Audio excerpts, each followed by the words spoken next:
Boa tarde a todos.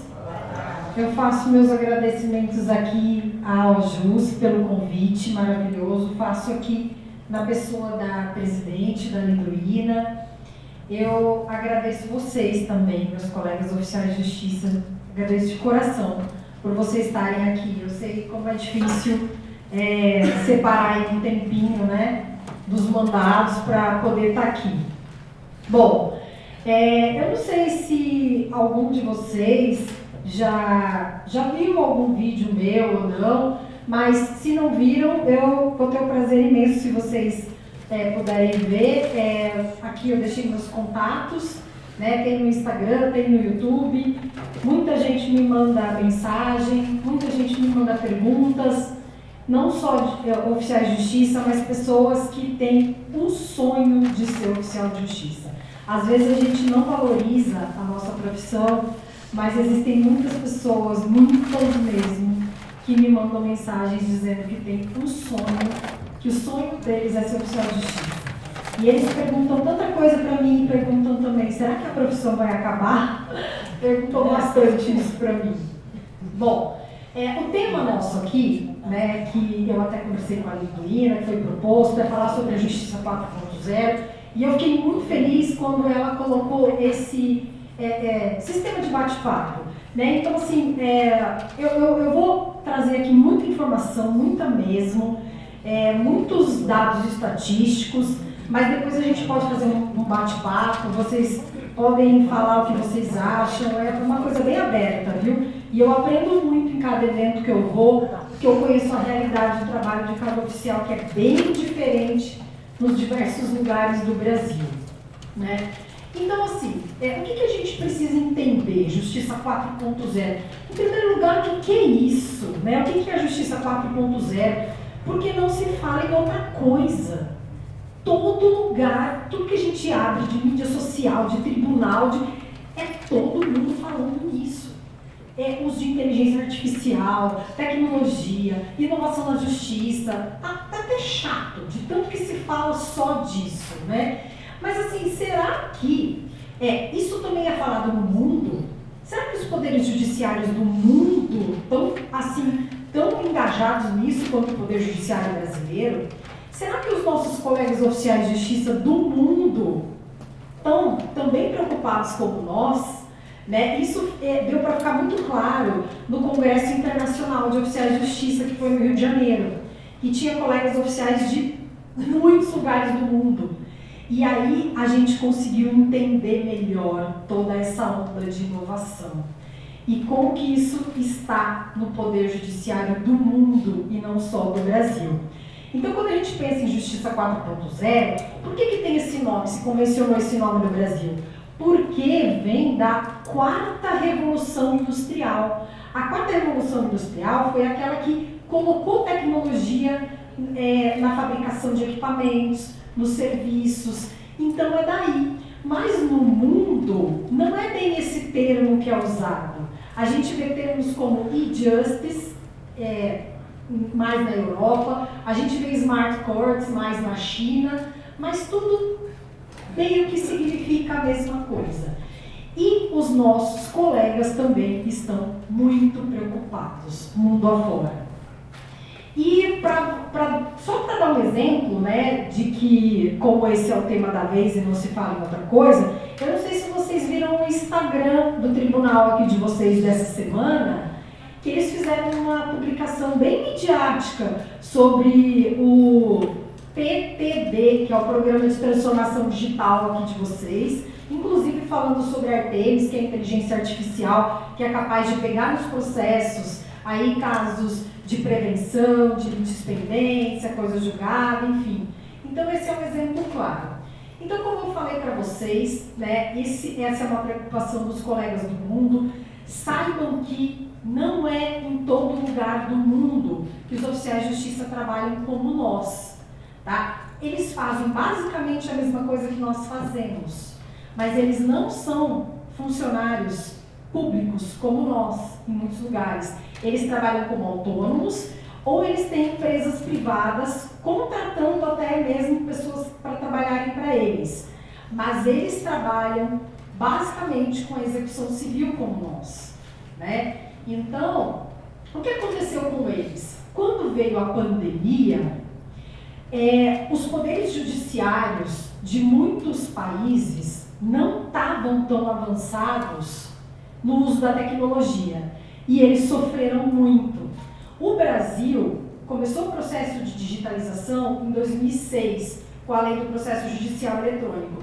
Então o Brasil estava um pouquinho mais avançado, tanto que o Brasil foi um case de sucesso no mundo, no enfrentamento à pandemia, em funcionamento de poder judiciário. Ele conseguiu funcionar bem. Então, os nossos colegas de outros países, que os poderes judiciários não estavam tão avançados no uso da tecnologia e que não eram funcionários públicos, eles sofreram muito com falta de remuneração, porque eles não receberam durante esse período.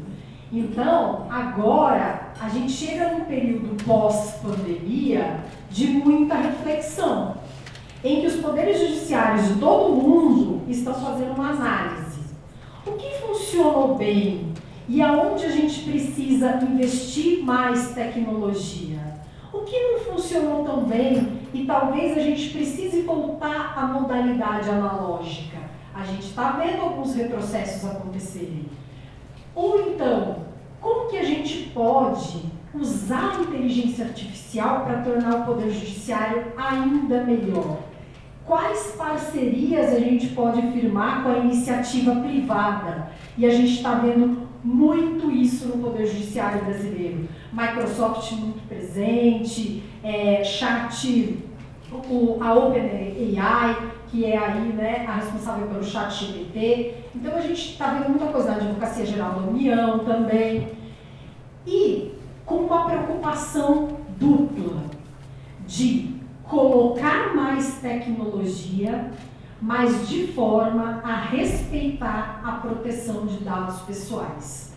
Aqui eu trouxe para vocês a GDPR, que é a norma geral que cuida da proteção de dados e ela é referência no mundo, que chama General Data Protection Regulation, que no Brasil foi colocado em prática basicamente pela Lei Geral de Proteção de Dados.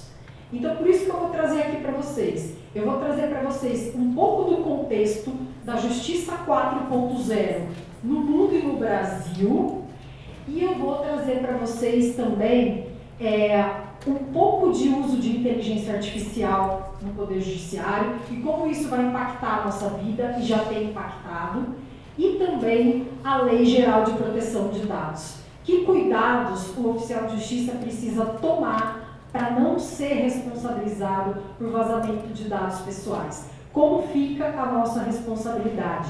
Que quanto mais uso de tecnologia, mais risco para a gente. Bom, eu falei para vocês um pouquinho da justiça no mundo, né? Então a gente tem, eu trouxe só alguns exemplos para vocês verem como não é só a gente aqui, tá? Então a gente tem tribunais inteligentes na China. A China começou a digitalizar os processos em 2014. A gente começou em 2006. A China já tem mais de 200 milhões de processos digitalizados. A gente está com 90%. Relatório Justiça em Números 2024. Saiu recente, tá? Só que a China, ela tem sofrido algumas críticas e muitos elogios. Por quê? Porque ela tem usado massivamente a inteligência artificial, mas tem um problema que a gente chama que é discriminação algorítmica, que a justiça brasileira também já está bem ligada nisso.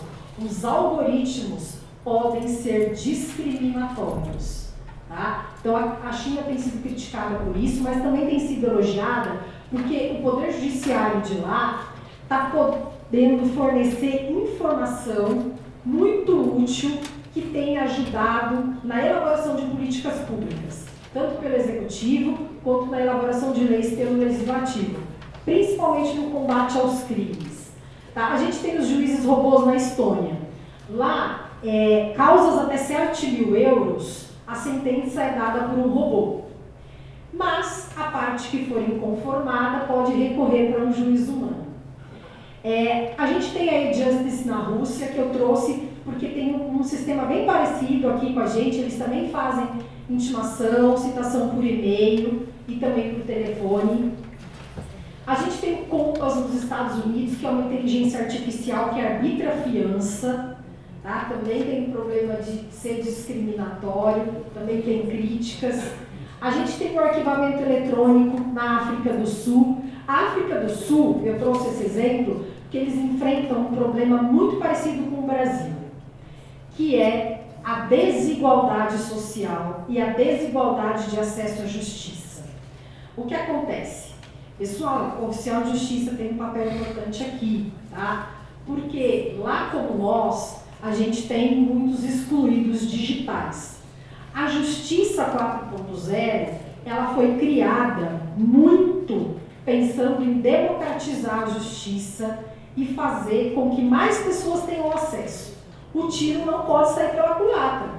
Se a Justiça 4.0 está estigmatizando pessoas, que são pessoas que não têm tanto acesso a equipamentos eletrônicos, alguma coisa está errada. E o oficial de justiça percebe muito isso. O oficial de justiça faz essa ponte, né, entre o Poder Judiciário e a população, e ele consegue perceber. E a Defensoria Pública fez um trabalho muito importante, que mostrou que excluído digital não é só a pessoa que não tem acesso a equipamento eletrônico. É a pessoa que tem acesso a equipamento eletrônico obsoleto e a pessoa que não tem instrução para manusear aquilo. A pessoa não consegue entrar numa audiência online. A pessoa não consegue abrir e entender o PDF da citação ou da intimação que o oficial de justiça manda. Tá? Tudo isso é também excluído digital. Não é só aquele que não tem acesso ao equipamento. E a gente tem também um último exemplo aqui, as ODRs, que são plataformas online de solução de conflitos. Essas plataformas têm o condão de tirar muita coisa do Poder Judiciário, de desafogar. E aqui no Brasil elas também já existem. Consumidor.gov, Reclame Aqui. Tá? Duas plataformas, solução de conflitos online, que tem tirado muita coisa do Poder Judiciário. Aqui. Bom, então vamos lá.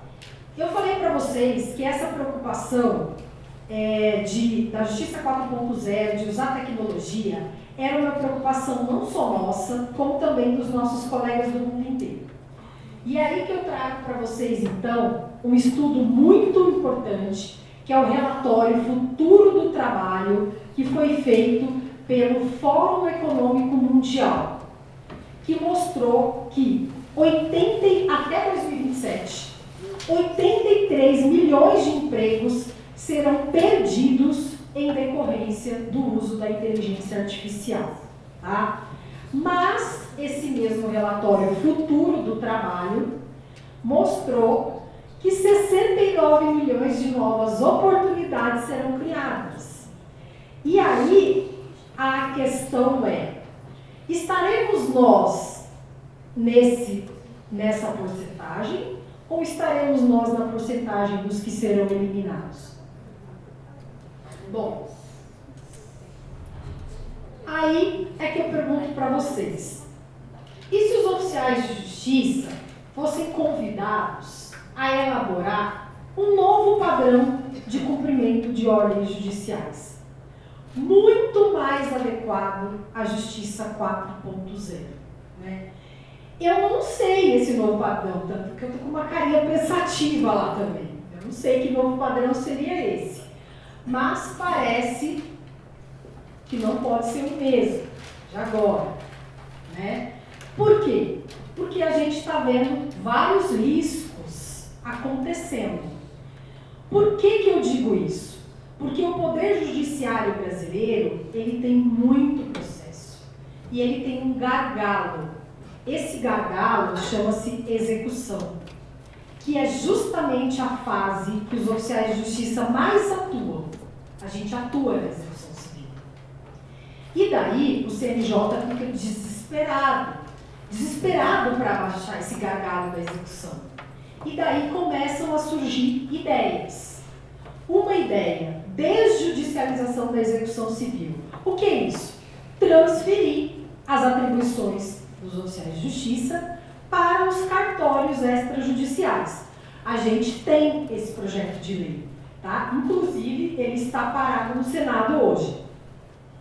Está parado no Senado muito por conta de trabalho mesmo, de entidades, enfim, né? Mas ele surgiu como um movimento muito forte, tá? Eu sei que tem oficiais de justiça que defendem que os oficiais possam ter um protagonismo maior na execução civil, realmente cuidar da execução civil.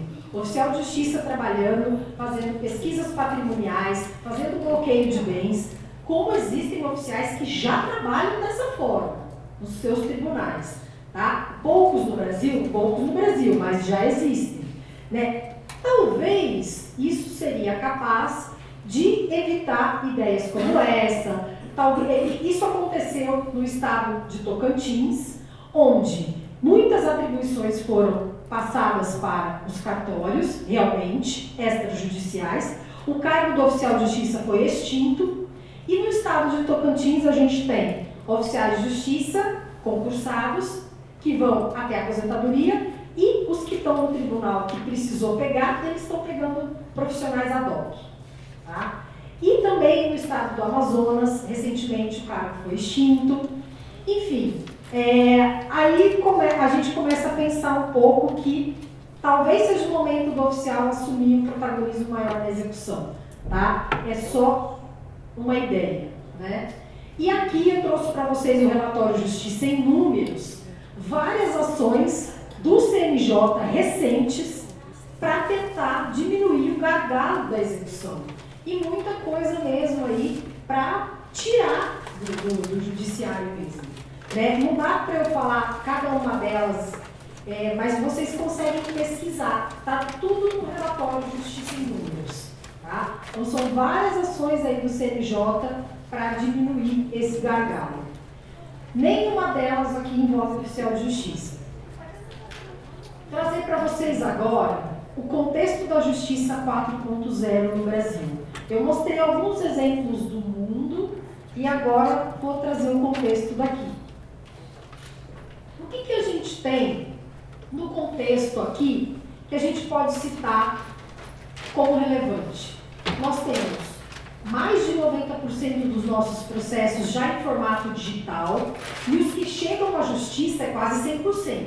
Tá? Não tem mais coisas chegando em papel, raríssimo, raríssimo. Domicílio judicial eletrônico, né? Aqui quem quiser saber um pouquinho mais de cada um, tem a resolução. O domicílio judicial eletrônico eu vou falar um pouquinho mais ainda, tá? Nós temos uma média de 140 projetos de inteligência artificial já em andamento. Nós temos citações e intimações por WhatsApp, e-mail e outras mídias sociais, já é uma realidade. A gente tem audiências remotas, balcão virtual, juízo 100% digital, núcleos de justiça 4.0, mas muito poucos oficiais de justiça trabalhando como agentes de inteligência no Brasil. Tá? Em que pese esse contexto, Justiça 4.0, poucos trabalham como agentes de inteligência. Como eu falei para vocês, são em poucos tribunais que os oficiais fazem pesquisas patrimoniais, bloqueios de bens. Eles realmente assim, têm um poder muito grande na fase da execução. Tá? Então agora a gente entra mesmo no tema da inteligência artificial. Né? O que é isso? Mas assim, é um conceito bem simples. Tá? O que é inteligência artificial? Falando de uma maneira bem simples mesmo, é aquela tecnologia capaz de tomar decisão sozinha. Né? Essa é a definição de Yuval Harari. E a gente precisa fazer essa diferença entre a inteligência artificial generativa e a inteligência artificial preditiva. A inteligência artificial generativa é aquela inteligência artificial mais criativa mesmo. E daí vocês vão pensar, mas essa não está no Poder Judiciário. Pessoal, essa está no Poder Judiciário. ela está no Judiciário. Inclusive, nós tivemos uma reunião recente da cúpula do Poder Judiciário, justamente para definir as regras de como ela vai ser aplicada. Então, ela está. E quais são as principais normas dela que regem o uso da inteligência artificial no Poder Judiciário? Porque vocês podem ficar em dúvida também. Vocês podem pensar, mas isso é muito perigoso, né? Será que o Poder Judiciário está tomando cuidado para aplicar isso aqui? E a gente percebe que parece que sim. Parece que sim. Quando a gente olha a resolução 332 do CNJ, a gente vê que ela está alinhada à Carta Europeia de Ética sobre o uso da inteligência artificial em sistemas judiciais. Então parece que tem uma grande preocupação, né, da cúpula e do judiciário em atender aos princípios respeito aos direitos fundamentais, não discriminação, qualidade, segurança. Parece que eles estão tentando fazer isso realmente com cuidado, né? A gente tem também uma portaria muito importante, que é a portaria 271, que ela traz qual é a plataforma da inteligência artificial do Poder Judiciário. E ela é uma plataforma que chama Sinapsis. Tá? Para quem se interessa aí bastante por tecnologia, pode ler essa portaria, que ela é bem interessante. E a gente tem a portaria 338, que eu trouxe, porque ela interessa muito para sindicatos e associações, tá? Que são justamente os órgãos que nos defendem. Porque essa portaria, ela traz o grupo de trabalho, quem vai cuidar da inteligência artificial, da aplicabilidade disso no Poder Judiciário. Então, para as associações, é muito importante saber como pensam essas pessoas. Porque se der algum BO, e quem vai entrar com ação vão ser as associações. Então, é muito importante saber quem está nesse grupo. E aqui essa portaria, ela traz esse grupo de trabalho, tá? E agora, pessoal, aqui tem uma pesquisa muito interessante. Quando o tribunal ele vai implementar um projeto de inteligência artificial, o que ele pensa? O que faz ele decidir? Eu quero algo, eu não quero um servidor aqui, eu quero uma inteligência artificial, ou eu quero um servidor que trabalhe com inteligência artificial. O que ele olha? Ele olha maior eficiência e agilidade, ele olha otimização de recursos e ele olha redução de custos. Tá? O tribunal olha muito isso, redução de custos. E também redução de falhas, redução do tempo de tramitação de processo, identificação de padrão. Então, é isso que o tribunal olha, tá? Essa é uma pesquisa muito importante que foi divulgada, tá? Painel de pesquisa sobre inteligência artificial. E o que preocupa esse tribunal? Às vezes faz ele dar um passinho para trás, né? O que preocupa esse tribunal quando ele vai implementar uma inteligência artificial? Dificuldade de encontrar profissionais qualificados. Faltam profissionais que entendam de uso de inteligência artificial no sistema da justiça. Tá? Então, falta gente qualificada. Dificuldade em obtenção de dados. Ele também tem um problema muito grande com relação à privacidade, à proteção de dados, que eu falei para vocês. E eles olham também a resistência de servidores e magistrados. Tá? Ainda tem bastante resistência. Então, é isso que preocupa o tribunal quando ele quer implementar um projeto de inteligência artificial.